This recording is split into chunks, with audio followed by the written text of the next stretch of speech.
Hello, I'm Brigantia Blackbird of the Blackbird Grimoire. Welcome to our series on the Havamal. Today we are looking at verse 139. And as you can see, we have our usual 3 different translations. The first is from Olive Bray. 9 mighty songs I learned from the great son of Balethorn, bestless sire. I drank a measure of the wondrous mead, with the soul stirrers drops I was showered. And then from W.H. Auden and P.B. Taylor. 9 lays of power I learned from the famous Bolthor, bestless father. He poured me a draught of precious with the magic odorir. And then the final translation from Vikinger.org. Potent songs 9 from the famed son I learned of Bolthorn, bestless sire, and a draught obtained of the precious mead drawn from the odorir, which I'm sure I mispronounced. Sorry, did the best I could with that one. So let's go on if I can get... Okay, the slide is now cooperating. Let's focus upon the number 9 for just a moment. The number 9 is a repeating theme in Norse mythos. You have 9 realms that are attached to the world tree. Odin hung for 9 days on the world tree. Odin receives 9 songs now in this verse. 9 represents fullness, a kind of completeness, and the whole of the story. And Odin receiving 9 songs, that can be interpreted as having received the whole of wisdom. Now let's go on to the mead. In an earlier portion of the Havamal, the story was told of Odin drinking of the mead of poetry whilst having an affair with Gunlod and siring the god Bragi, by the way. Now in the Olive Bray translation, there's another mention of Odin consuming a special mead belonging to the soul stirrer.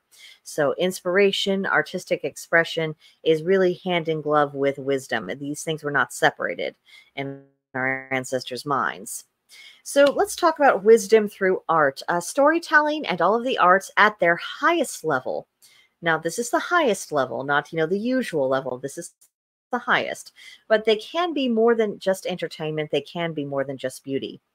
And in this highest form, it's really meant to point us towards these larger, higher truths. And it's arguably one of the easiest ways to create a lasting impression on the human psyche. It's also the gentlest way. A good story that's well told softens the human heart and opens the mind. And people are much more readily able to accept the point. And this brings us to something that may be controversial in some quarters, but oh well. The gods do still speak. Have you ever read a book or watched a movie or just heard a song and it just stood out to you in a way that really caught your attention and you just knew to the very core of your soul, this is not just a story. There is a little bit of a divine nudge contained within these words.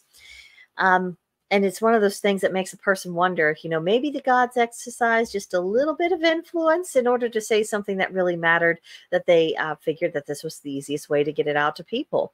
Now, obviously, we don't want to leap to conclusions. Not everything is, a sign or, the gods speaking. But when you do get these impressions, live with them for a little while, examine when they occur. And if you conclude that you think something more was there, you're probably correct. You may not be able to convince everyone of that, but, it may not be necessary for you to convince people. Our faith isn't about convincing other people what they should think. It's about us receiving wisdom that we need in order to move forward effectively. So that was the thoughts that I had on this particular verse. Let me know what you got out of it, and as well as any other interpretations and trivia and just ideas you might have surrounding about it. I would love to hear about it in the comments, and hope to hear from you soon on that. Next week we begin our regime of getting 2 Havamal verses a week, so I hope you're ready for that. But until then, I will see you guys in the next one. Bye for now.